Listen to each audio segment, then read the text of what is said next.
एक ऐसा ड्रामा हमें बताएगा कि हमारे पॉलिटिशियन, सियासतदान क्या कर रहे हैं। आपकी भरपूर तालियों में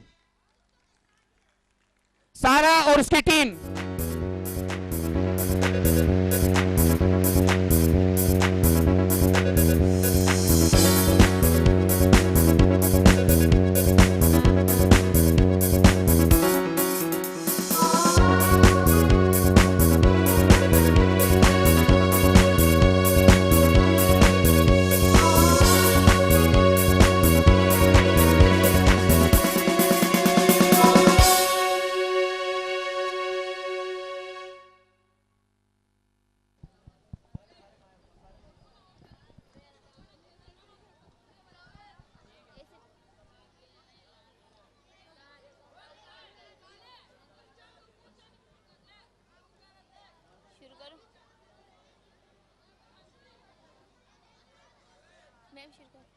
अस्सलामुअलैकुम नाजरीन, मैं हूं सारा खान। मैं आपके सामने अपना प्रोग्राम सियासतदानों की गुफ्तगू पेश करने जा रही हूं, जिसमें शिरकत करेंगे हमारे मुल्क के सदर ज़ोरदारी साहब, पंजाब शरीफ साहब और सोनामी साहब। आए इनसे मुल्क की बदहाली के बारे में बातचीत करते हैं। मैं अपना पहला सवाल हमारे मुल्क के सदर ज़ोरदारी साहब से करूंगी। अस्सलाम वालेकुम ज़ोरदारी साहब। वालेकुम सलाम। सबसे पहले आप मुझे ये बताएं कि आप कैसे हैं? मौजा ही मौजा, शाम सवेरे वही मौजा ही मौजा। नाजरीन, आप इसका मतलब तो आप समझ ही गए होंगे कि ज़ोरदारी साहब क्या कहना चाह रहे हैं। अब मैं अपना दूसरा सवाल शरीफ साहब से करूंगी। अस्सलाम वालेकुम शरीफ साहब। वालेकुम अस्सलाम। आप बताएं कि आपके नाम के साथ शरीफ क्यों लगाया गया है? देखिए मोहतरमा, मैं बचपन से ही बहुत शरीफ रहा हूँ। आप मेरी शराफत का अंदाज़ा इस बात से लगाएं कि जब मैं नहाता हूँ तो अपनी आंखें बंद कर लेता हूँ। नाजरीन, अब मैं अपना तीसरा सवाल सोनामी साहब से करूंगी। अस्सलाम वालेकुम सोनामी साहब। वालेकुम अस्सलाम। सोनामी साहब, आप बताएं कि आपकी पाकिस्तान के बारे में क्या राय है? मेरी बात सुने, मैंने पाकिस्तान के क्रिकेट में बहुत से छक्के मारे हैं और मुझे इंतजार है कि मुझे पाकिस्तान के छक्के छुड़ाने का कम मौका मिलेगा। अबे तू खुद छक्का है तो खुद तू क्या छक्के मारेगा? अरे तू एक बार सदर तो बनने दे, फिर देख मैं कैसे छक्के छुड़ाता हूँ। नाज़रीन, अब मैं अपना अगला सवाल ज़ोरदारी साहब से करूंगी। ज़ोरदारी साहब, आप बताएं कि आपने इतने साल पाकिस्तान के अवाम के लिए क्या किया? अरे भाई, हमने पाकिस्तान के अवाम के लिए बहुत कुछ किया।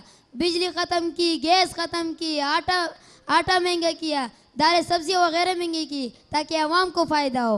वो कैसे ज़ोरदारी साहब? साईं, जब आवाम बिजली गैस कम इस्तेमाल करेगी तो आवाम के ही पैसे बचेंगे, आटा कम खाएगी। क्योंकि अगर आवाम ही सारा आटा खा जाएगी तो मेरा क्या होगा? मैं तो आवाम के फ़ायदे के लिए ही सब कुछ कर रहा हूँ।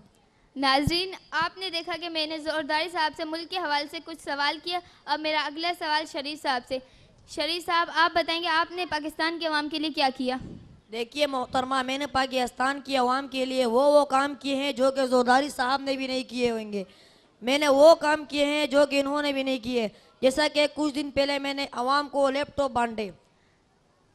शरीफ साहब, मैं पूछना चाहती हूँ कि आपने क्या सोचकर तालिबे इल्मों को लैपटॉप तकसीम किए? मैंने ये सोच कर तालिब इल्मों को लैपटॉप दिए कि वो आगे जाके पढ़ेंगे या नहीं।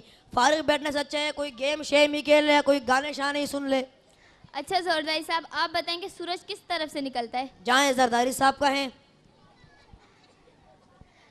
नाज़रीन, अब मैं अपना अगला सवाल सोनामी साहब से करूंगी। सोनामी साहब, आप बताएंगे अगर इस बार गलती से ही आप पाकिस्तान के सदर बन जाते हैं तो आप सबसे पहले क्या करेंगे? मेरी बात सुने, अगर मैं सदर बन ही गया तो सबसे पहले वही करूँगा जो सबने किया। सबसे पहले अपनी जेब भरूंगा और अगर कुछ बच गया तो फिर आवाम के बारे में सोचूंगा। शुक्रिया सोनामी साहब।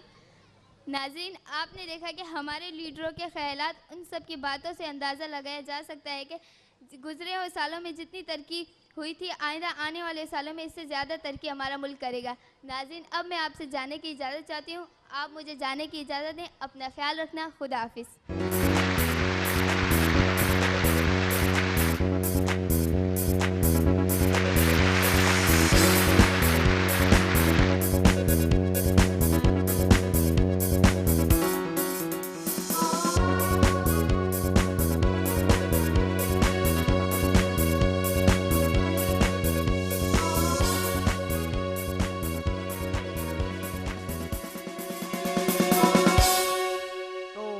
कैसे लगे आपको THK जरदारी? अच्छे लगे नहीं? देखें, ये एक फन होता है हमारे लिए, ये एक मज़ाहिया ड्रामा होता है हमारे लिए, लेकिन अगर आप इसमें डीपली गहरा सोचो तो ये सब सच्चाई है। जो तीसरा सवाल किया गया कि आप मुल्क के लिए क्या करेंगे, सबसे पहले मैं अपनी जेब भरूंगा। जाहिर सी बात है, जब हुक्मरान आते हैं तो पहले अपनी जेब तो भरेंगे, जेब नहीं भरेंगे तो खुद अंदर होंगे। तो इसलिए ये सब सच्चाई भी होती है और एक फन भी होता है, ताकि आप लोगों को हंसाया जा सके। तो मुझे उम्मीद है कि आप लोगों को पसंद आए होंगे।